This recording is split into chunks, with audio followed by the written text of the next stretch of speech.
Howdy y'all, welcome back to the studio. This is Dylan with Illustrations. Today we're going over something brand new, a new series I'd like to call In Color, in which I take you from final sketch to full draft of whatever I'm working on. I know we've been doing a lot of just line art pieces for my daughter to color in herself, but today we're going to do a coloring demonstration, and hopefully we can make this a new series out of just me going over occasionally what I'm currently working on. I thought today would be a good day to do Teenage Mutant Ninja Turtles as they are celebrating their 300th lifetime issue, which came out last week. So today we're going to go over my interpretation of the Teenage Mutant Ninja Turtles. So sit back and enjoy.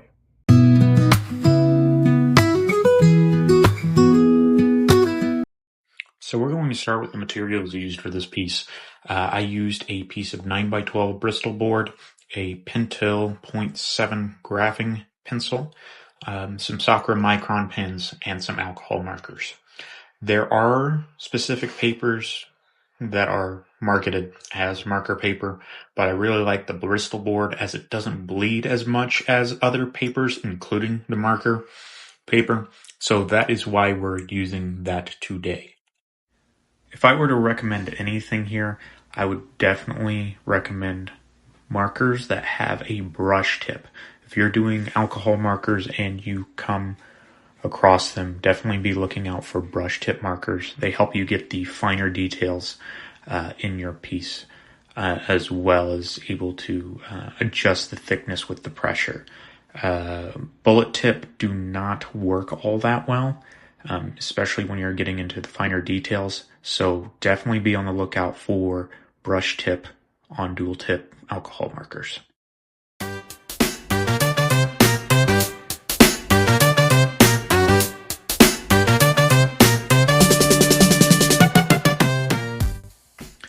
I decided to take inspiration from the original comics from the 80s for this piece. I like the way that Eastman and Laird designed the turtles. They have a blocky, chunky design that I find appealing. My other source of inspiration would be the series from 2003.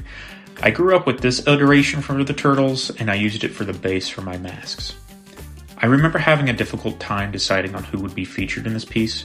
After some sketching and having quite a bit of difficulty generating appealing ideas, I was going to settle on just Raphael. I could not find a way to incorporate the others well. Raphael was the one that became more concrete as I went along, with him in a rage mode, ready to strike pose.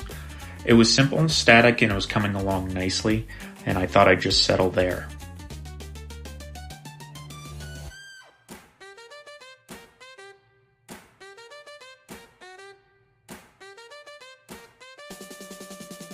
But as I went along, and you'll see this shortly, I played around with Leonardo, and I thought he was looking pretty good. Then I had to add the other two to this piece. They provided some much needed action as well. Jumping and striking along really gave the piece the oomph it needed.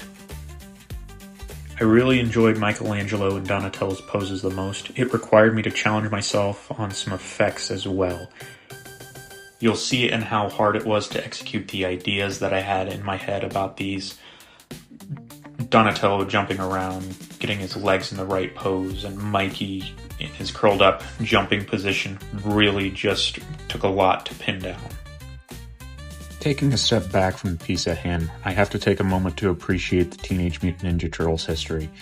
Doing my research for this project, mostly from the Ultimate Collection Volume 1 that IDW put out, collecting the original run of Eastman and Laird with their commentary, it really is the thing most artists could only dream about. An original parody one-shot that snowballs into one of the most lucrative independent comic IPs. It's wild to think about. Both meeting through a mutual acquaintance, Eastman and Laird would spend evenings spitballing ideas in their shared studio. One of these ideas happened to be drawn by Eastman, which was of a masked turtle wielding nunchucks, titled aptly as Ninja Turtle. They both passed the scrap paper back and forth until they had 4 distinct turtles with a teenage mutant added to the front of the title. Seeing the potential in this, they got to work creating a 40-page comic telling the origin story. Using money saved and by taking out a loan from Eastman's uncle, they printed 3,000 copies, and taking out ads in both their self-published gobbledygook issue and the comic buyer's guide to promote the comic led them to selling out of the first run within a month. Quickly printing and selling out of a second run of 6,000 copies, they realized that they had a viable idea to follow up on, and by 1985 they were adding to the world of TMNT regularly. What I want to highlight of the first issues and how this could be directly related to what we are doing here is the process in which these pages were produced. Both Eastman and Laird contributed to the pages. Just as with the original scrap paper, they would pass the pages back and forth from sketch to final ink and layer on top of one another's work. It adds to the uniqueness of the piece, and it makes it that more challenging to emulate and study. The inks I opted for are a lot more subdued. I really relied on the color to do a lot of heavy lifting when it came to texturing my piece. But what I want to reiterate here is that Eastman and Laird's strategy really provided a lot of texture that is really unique. After their breakout success, Eastman and Laird soon had a merchandising deal with Playmates to produce toys in the original 1987 cartoon series. It softened the edges quite a bit, toning down the violence and producing the more mainstream iterations of the Turtles that we all know. It was through the cartoon that they were given their identifying colors, as the original comic had the Turtles all sporting a red mask. It was also here that they became light-hearted, pizza-obsessed jokers. We wouldn't see anything resembling the original iterations until the 1990 feature film, which did its best to mix both characterizations and bring the original Mirage comics closer to the mainstream. There have been many iterations over both of these types of characterizations, the Mirage style and the Playmate style. 2003 brought Mirage a little more to the forefront as Peter Laird oversaw the TMNT 2003 cartoon series until people started rightfully complaining that it was getting too dark even for children then, so they had to tone it down and bring it back more in line with the Playmates version. Shortly after the 2007 TMNT movie, which also I would say is more of a Mirage style movie, they were bought out by Nickelodeon, so you'll see, especially with the 2012 series, it being a lot more lighthearted compared to other iterations. All in all, I personally have to give a lot of credit to the Teenage Mutant Ninja Turtles for sparking my creativity again, especially the Teenage Mutant Ninja Turtles Mutant Mayhem, the 2023 feature film. I just really enjoyed how creative and how experimental they were trying to be with the animation and design for all the characters in that movie. If it weren't for that, I probably wouldn't have picked up a pen again to do anything cartoon-wise on my end. So I have to credit them a lot. It was a great film, and I really loved the art and design of all the characters in that movie. It's the best iteration of the reboot strategy from IDW and the film. Both tried to create a more sympathetic view of the dynamic between Splinter and the Turtles. The original saw Splinter essentially create child soldiers to enact his revenge plot against Shredder. With IDW in the film, they tried to justify the bond differently. I thought the movie did it well. Master Splinter was no longer the pet rat of a slain martial artist, using the Turtles primarily to get revenge on the one who slayed his owner, the Shredder. Instead, he was a regular street rat who took the responsibility for the 4 young Turtles after becoming mutated. He was more paternal, trying to educate and raise the Turtles to survive in a world which was antagonistic to them, teaching them martial arts to protect themselves, as it would be very difficult to survive as a giant turtle. It's a little hard to fit in when you're a giant turtle, and I just really liked the way that they chose to go about characterizing and developing the family relationship that they all had together.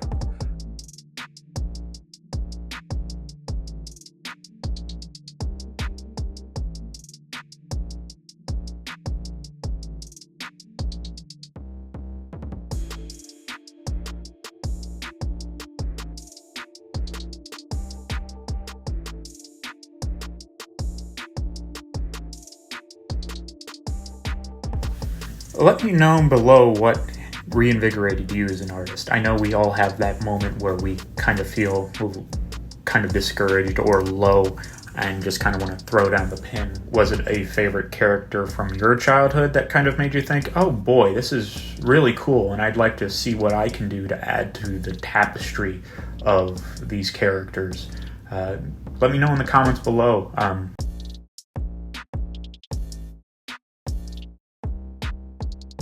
But I think that's enough about talking about the history of the Ninja Turtles for now.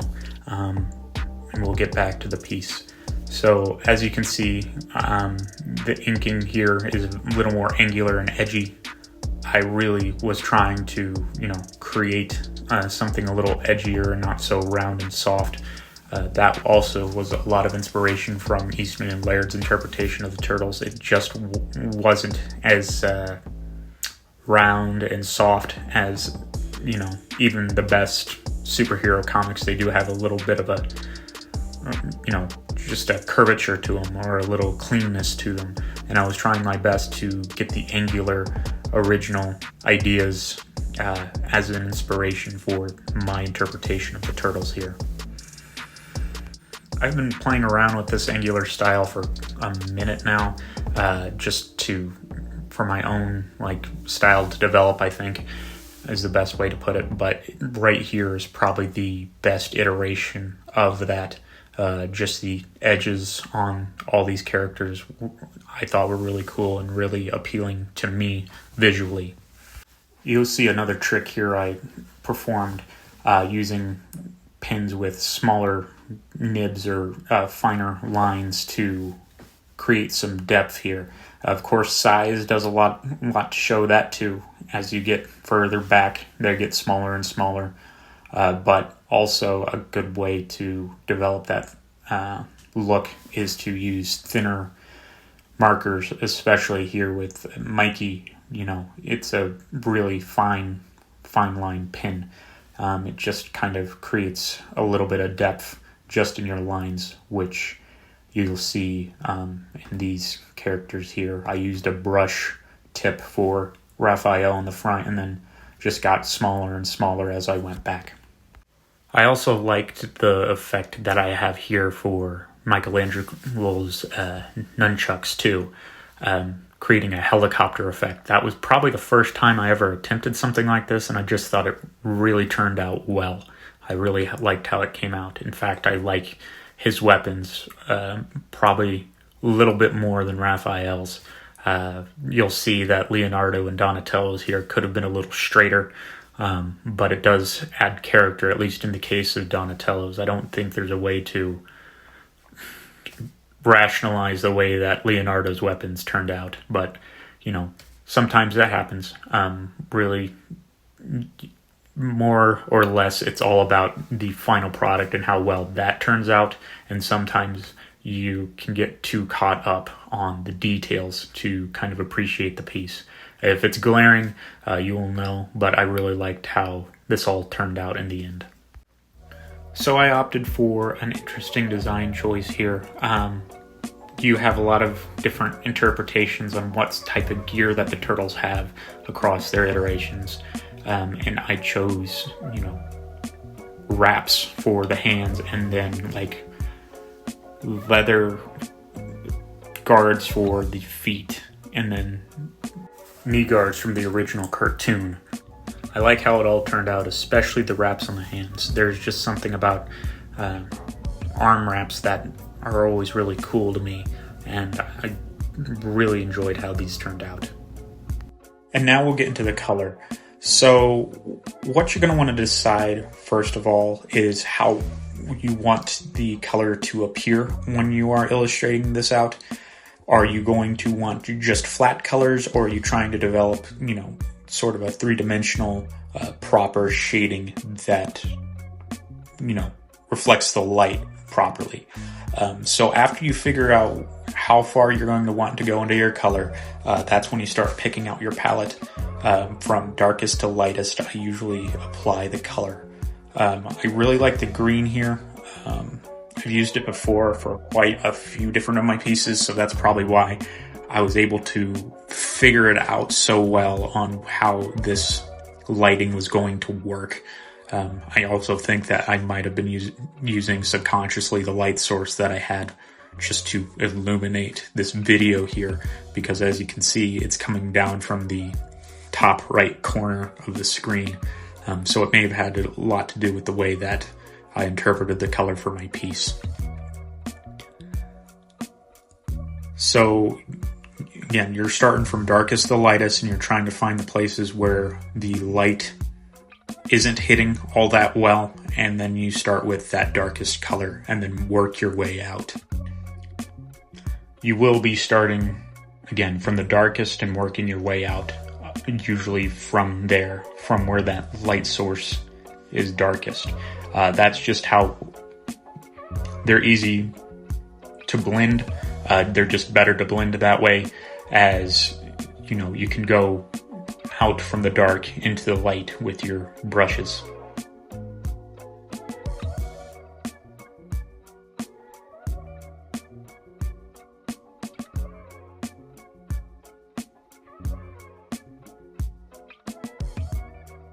So as you can see, I've applied the darkest color for where the light is not hitting.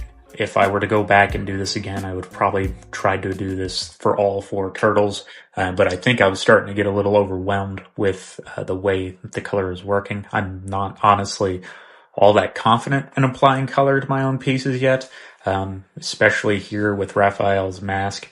I didn't pick out the proper reds just to get that sort of texture that I was looking for with shading underneath eyebrows or over the cheek. It just didn't hit all that well on the colors that I was using. And that's probably why you need to start with like a palette board or something, just so you can start by playing around with the colors that you're using to get a good idea of the values that you're using. That is a very important part. I ended up winging this. You'll see shortly of me taking out a napkin here and just playing around with the colors before I actually apply them to the other turtles, just because of how I felt that this did not go all that well with Raphael. But it does work out a lot better with the palettes that I chose for the other turtles, especially with Leonardo's. That turned out really well. In fact, it's probably the best mask of the 4 here.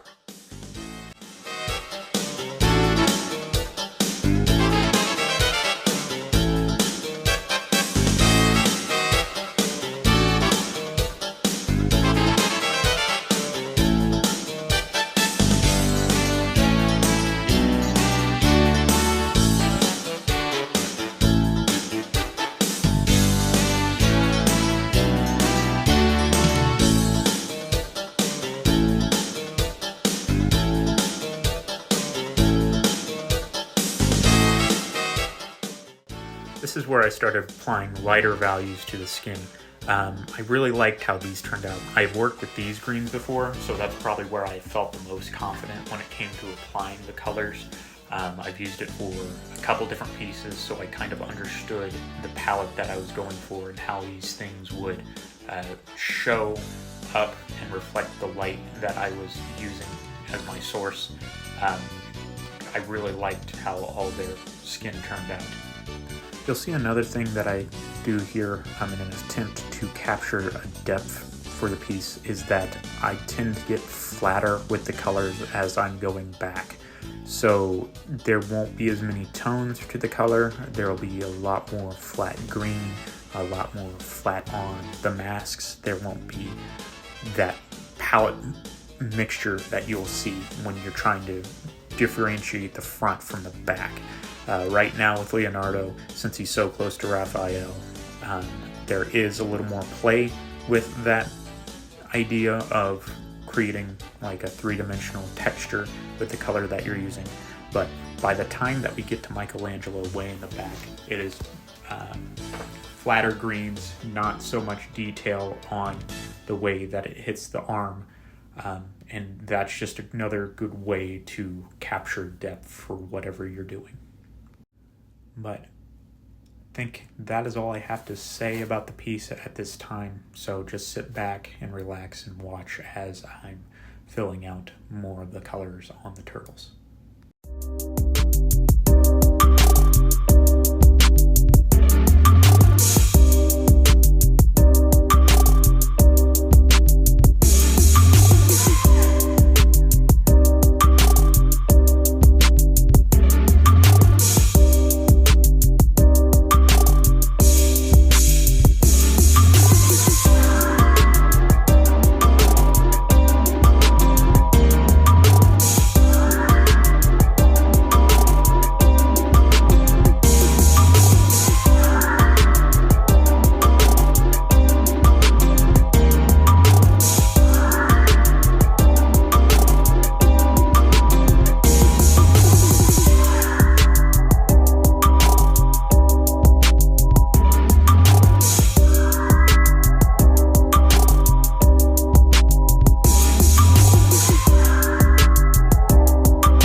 fully completed illustration of the Teenage Mutant Ninja Turtles.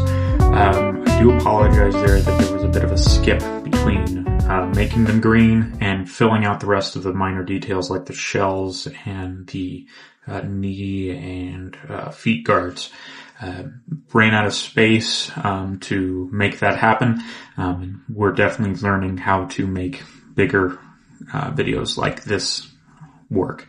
I really enjoyed how this turned out, especially with the detailing of the shading on the skin here, and things like Leonardo's bandana. I really enjoyed the way that the colors kind of were able to work together to give it a more 3D effect, getting the shadow right to make it look like he's squinting properly.